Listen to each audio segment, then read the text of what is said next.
Welcome to the All Means All podcast, brought to you by the Cathedral of the Rockies in Boise, Idaho. This message is part of our Roots and Wings sermon series, where we learn ways we can invest in and help our young people flourish. Today, to start this series, we have a guest speaker, Dr. Mike Kipp from Northwest Nazarene University. Mike Kipp is an accomplished theology professor, author, and an ordained elder in the Church of the Nazarene. He's worked in teaching and uplifting young people for over 34 years, and he's here to share with us a message of grounding our young people in faith. Today, on the All Means All podcast.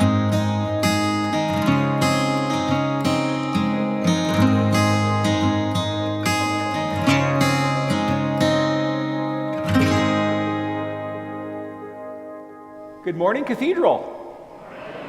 Look at all your bright, shiny faces. It's really nice to see you. The first hour crowd, I don't know if they liked me very much, but the second hour crowd did, and then I think you have gotten the word that I'm not a terrible person. So I'm really glad to hear that. Actually, they were wonderful. They've all been wonderful. Pastor Dwayne, thank you for the privilege of being here. That was just a joke about the first hour crowd. Sometimes my humor doesn't communicate very well, so be careful. Well, it's really a privilege for me to be here with you. I have my family here. Just by chance, we're having a mini family reunion at my house this weekend. And thank you, Pastor Dwayne, for inviting me, and Stacy, and it just kind of collided. And so I'm going to have some questions to answer at the brunch today, I'm sure. But it's wonderful to be here. It's really an honor and a privilege to be invited to come and share with you. I'm a professor. And before that, I was a youth pastor. So for 34 years, kind of my professional life, I've been thinking about how young people are formed and what needs to happen and what maybe shouldn't happen, I guess, if there's things like that. My wife and I have two children, a 23-year-old boy and a almost 21-year-old girl. And we think about, we did when they were in our home, how do we do this well? How do we form our kids well? What intentional practices and rhythms do we want to do? What are the things we don't want to do? How do we want to live? And how do we want them to live? Those are important questions, church. And they're questions that you don't stop asking, because whether the kids are in your house or not, whether you have children or not, there's kids all around watching you. And your life, your model matters. Deeply. It matters deeply. And I could say a lot about that, but I have limited time, so I'm going to keep it to what I'm supposed to say. I'm going to read to us today from Daniel 1. You heard Daniel referenced in this series on Root and Wings, and I'm going to read the first chapter of Daniel because I think it gives us an incredible look at how positive intentional formation, the results that it can have in the lives of young people. So Daniel 1. In the third year of the rule of Judah's king Jehoiakim, Babylon's king Nebuchadnezzar came to Jerusalem and attacked it. The Lord handed Judah's king Jehoiakim over to Nebuchadnezzar, along with some of the equipment from God's house. Nebuchadnezzar took these to Shinar, to his own God's temple, putting them there in his God's treasury. Nebuchadnezzar instructed his highest official, Ashpenaz, to choose royal descendants and members of the ruling class from the Israelites, good-looking young men without defects, skilled in all wisdom, possessing knowledge, conversant with learning, and capable of serving in the king's palace. Ashpenaz was to teach them the Chaldean language and its literature. The king assigned these young men daily allotments from his own food and royal wine. Ashpenaz was to teach them for 3 years, so that at the end of that time they could serve before the king. Among these young men from the Judeans were Daniel, Hananiah, Mishael, and Azariah. But the chief official gave them new names. He named Daniel Belteshazzar, Hananiah Shadrach, Mishael Meshach, and Azariah Abednego. Daniel decided he wouldn't pollute himself with the king's rations or the royal wine. And now he appealed to the chief official in hopes that he wouldn't have to do so. Now God established faithful loyalty between Daniel and the chief official. But the chief official said to Daniel, "I'm afraid of my master, the king, who has mandated what you are to eat and drink. What will happen if he sees your faces looking thinner, less healthy than the other young men? The king will have my head because of you." So Daniel spoke to the guard, whom the chief official had appointed over Daniel, Hananiah, Mishael, and Azariah. "Why not test your servants for 10 days? You can give us a diet of vegetables and water to drink, then compare our appearance to the appearance of the other young men who eat at the king's table. Then deal with your servants according to what you see." The guard decided to go along with the plan. So he tested them 10 days. And at the end of 10 days, they looked better and healthier than all the young men who were eating the king's food. So the guard kept taking away their rations and their wine they were supposed to drink and gave them vegetables instead. I think he might have taken those home. And God gave knowledge and mastery of all literature and wisdom to these 4 men. Daniel himself gained understanding of every type of vision and dream. When the time came to review the young men as the king had ordered, the chief official brought them before Nebuchadnezzar. When the king spoke with them, he found no one as good as Daniel, Hananiah, Mishael, and Azariah. So they took their place in the king's service. Whenever the king consulted them about any aspect of wisdom and understanding, he found these 4 youth, head and shoulders above all the dream interpreters and enchanters in his entire kingdom. 4 young men. And Daniel stayed in the king's service until the first year of King Cyrus. This is the word of God for the people of God. Thanks be to God. This passage is, I think, kind of a remarkable look at what it looks like when young people have been formed well. It wouldn't be much of a stretch to say that the entire private and public life of the Israelite people, as designed by God and communicated through the Old Testament, was about formation. It was about formation, it was about education, it was about creating a rhythm of living. And that rhythm of living was for them to be holy, set apart, to be distinct people. As one author wrote about it, to be a peculiar people. And that distinction, that separateness, was to be in contrast to the people of the land, the people that were living all around them. They were to be a light unto the nations. And so God did that and established that through his instruction, through his Torah, through the Pentateuch, the first 5 books in the Old Testament. Particularly, we find a lot of that in Leviticus, but just the 10 commandments that Moses receives is saying, live this way. It's different. It's freedom. It is good. It leads to life and wholeness and not to death. And so there were dietary laws, there was instructions on ritual cleaning, there was times of fasting, and there was times of feasting. There was worship, there were 3 times a year pilgrimage to temple, there was Sabbath, when you didn't just act like human doings, but were human beings. Their whole economic system, tithing, gleaning, jubilee, was all set up to care for the widow, the orphan, the disadvantaged, the needy. And in that way, this people that God had set apart was to be a light to the nations. And that set apartness, that distinctiveness as Yahweh's people, it was not only their secret power, but it was a foretaste of what salvation was planned to come to the whole world through God's plan of bringing Christ.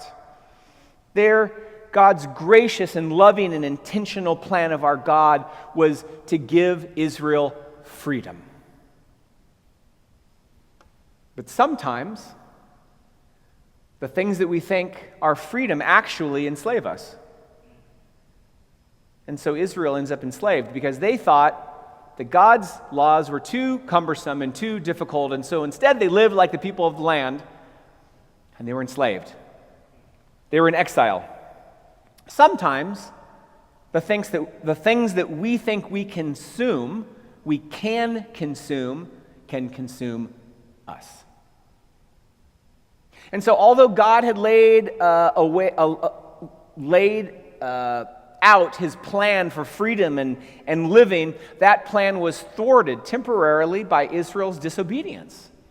It's the same song and dance, it seems, all through the Old Testament. Good kings, mostly bad kings, bad decisions, good decisions, mostly bad decisions. And so they found themselves in captivity. They found themselves in exile. But that exile was not on accident. That exile was on purpose because God loved them and was going to redeem them, and he cared too much about them to leave them in their sin and disobedience. And I'm grateful for that, God. As was mentioned, I'm a professor. And I got to tell you, it is a joy to be a professor. It is one of the most fun things you can do because every year, kids leave. And every year, new ones come. And I'm kind of joking about the leaving, not always. But new kids come. And first-year students are so fun. First-year students are like golden retrievers. They're wiggling, and they're slobbering, and they're licking, and I don't mean any disrespect to any of you because I was just like that. But they're so fun and so excited, and the world is their oyster. Everything is brand new in front of them. But you can see pretty quickly as you interact with them, as I profess with them, how they have been formed. The ways in which they interact with me, the ways in which they engage in eye contact or not, the way they talk to me, the way they interact with their peers, you really see some things pretty quickly. And I've been doing this for a long time, so maybe I even see them more quickly now than when I first did. But the decisions they make all come from this place of formation. They say yes, and they say no. And the choices that they make in saying those things are remarkable. There's so much new in front of them. There's so many good things to do. It's hard to discern that. And some young people show up and they just seem to, after a period of adjustment, just can kind of continue on the trajectory that they were on. They made good decisions. They knew how to study. They knew how to take care of themselves, like getting sleep and eating good food. And after a bit of adjustments, first semester typically, they find their rhythm. They find where they're going to study, when they're going to sleep, who are their people. They figure it out. Others, they really struggle. I don't know all of the reasons. I know some. But they perhaps have never established a meaningful rhythm of life. They have a chaotic schedule. They don't eat well or regularly. They only sleep when there's nothing else to do. They only say yes to everything that's around them. They say yes and yes and yes, and then they say no, unfortunately, to passing classes at times. And so it is with us. We need to choose the things that we say yes to and the things that we say no to, so that we can say yes to the things that are good and best and true and beautiful in our lives. And it seemed that from this story, Daniel and his friends understood this. They made a choice to say no to the food from the king's table. But interestingly, this passage really isn't about food. It's really not. It's more about what one chooses to consume, not just through our mouths, to avoid being consumed. And it's about how, when you identify those things, to stand up for them in the face of great odds even. See, Babylon sought to consume the best and the brightest of the Hebrew young people to utilize for their purpose of continued military and political domination. So they put these four Hebrew youth through an assimilation regime of complete immersion into their culture. Food, drink, clothing, art, literature, education, language, the whole thing. I mean, if they were sleeping on sheets, they were sleeping on Babylonian sheets. Their clothes that they were wearing were Babylonian. Everything was Babylonian, right? They were plunged into that. And the education they received is interesting, because it would classify as stuff we'd call, rather cultic. They were studying dreams. They were studying heptoscopy, which I didn't know what that was. It's the study of animal entrails to see if the gods are pleased, particularly the liver. That was a thing that the Chaldean folks were doing. They studied divination. These young people were exposed to all of these things, casting spells, magic, all of that stuff. But none of those things seemed to bother Daniel, Hananiah, Azariah, and Mishael. The intellectual stuff, for whatever reason, didn't bother them. Their red line was not about the ideas and the thoughts and the culture. Their red line was the food. Food that undoubtedly had been sacrificed to idols before it was brought to the king. Wine that had been poured out as a libation offering to Marduk and whomever else. For them to consume the king's food was to be consumed by the Babylonian culture, and that they could not let happen. And so they said no. As Hebrew young people, and particularly as royalty, they'd received implicit and explicit education. They were familiar with Proverbs from Solomon. Proverbs like, more than anything you guard your heart, for your life flows from it. For these young men, it seems, protecting their heart meant saying no to the king's food. That was their red line. To consume the food meant to be consumed. They said no, that was their red line. What's yours? What's ours? If we are to be the distinct, set apart, holy people of God, if we are to give roots to the young people around us, what are the things we need to hold on to? I know some things for me, but I think that's a decision this community needs to make. What are those things? What do you want to pass on? What kind of deep roots and anchor points do you want to provide for the young people in your homes, the young people in this church, the young people at Boise High, the young people in this community? Because they're watching you. How do we need to live in order to help others to be free, to be set apart, to be distinct? I think it could be easily argued that Christians today are living in a type of Babylon. It seems that our world is anything but Christian. It's hostile often. Our country is anything but faithfully following Jesus. The practices of those in positions of leadership do not so often protect the widow and the orphan and the immigrant. We rather do harm. How do we stand in the middle of this morass and live as a fixed point? How do we stand up and demonstrate what it means to be faithful? Blaise Pascal is credited with this: when the world all around us is moving at once, it appears that no one is moving, as on board a ship. When everyone is moving toward greater and greater depravity, no one appears to be moving. But when someone stops, they show up the wrong movement by acting as a fixed point. Maybe that's a definition of the church. Maybe it should be. How can we help shape our young people as fixed points? How can we live as fixed points in a place and in a world that's moving toward greater and greater depravity? I'll leave you with this. The largest study ever undertaken about American young people and their religious beliefs took place got started about 25 years ago now. It was a titanic undertaking. It's known as the National Study of Youth and Religion.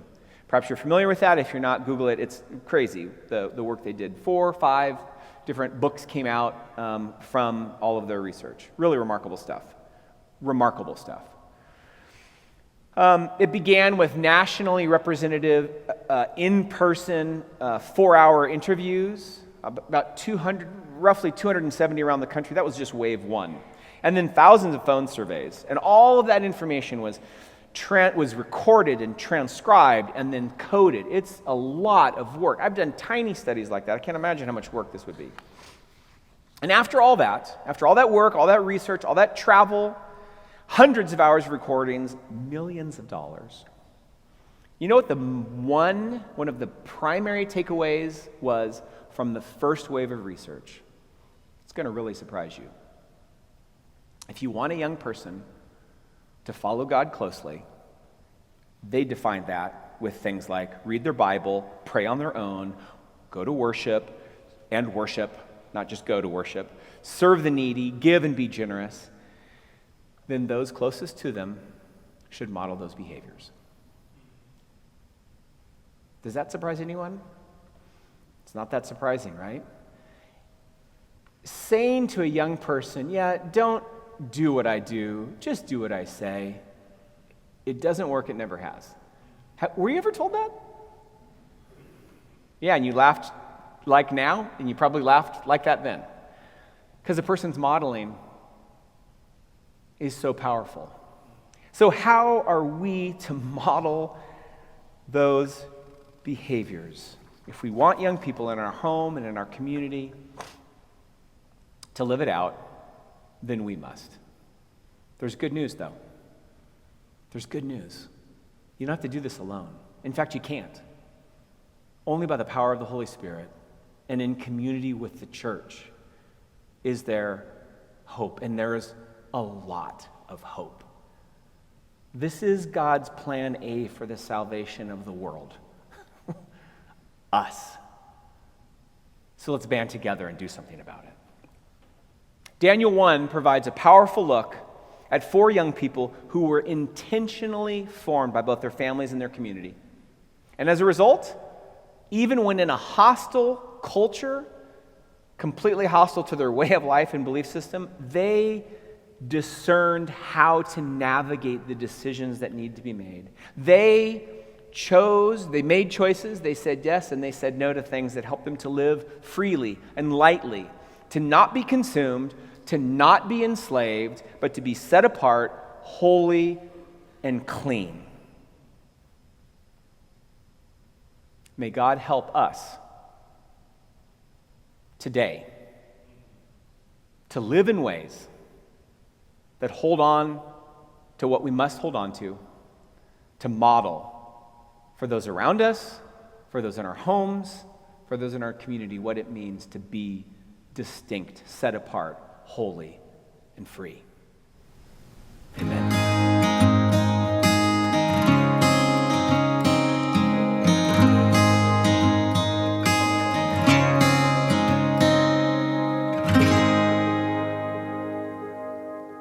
Thank you for sharing, Dr. Kipp. I hope you all are as excited as I am to learn more about empowering our younger members over the next few weeks. Well, Boise Pride is almost here, September 6th and 7th. Like the past few years, Cathedral of the Rockies will be an active participant in Boise Pride, hosting a booth and taking a slot in the parade on September 7th. If you'd like to be a part of Cathedral of the Rockies at Pride, then I've got 2 ways for you to do just that. We will need volunteers to man our booth, to hand out goodies, and to talk to people at Pride and share what All Means All is all about. We've got lots of 2-hour shifts at our booth still available for sign up, so check the link in the description below if you're interested. Or, if you'd rather support monetarily, we're doing a second run of our Pride 2025 t-shirts, all of the proceeds of which go right back into our Pride Fund. Shirts are $20 a piece and are available to order through August 21st, so order in the description below to get your shirt before Pride this year. Hey, thanks for joining us today. I hope you all have a great week, and remember, all means all.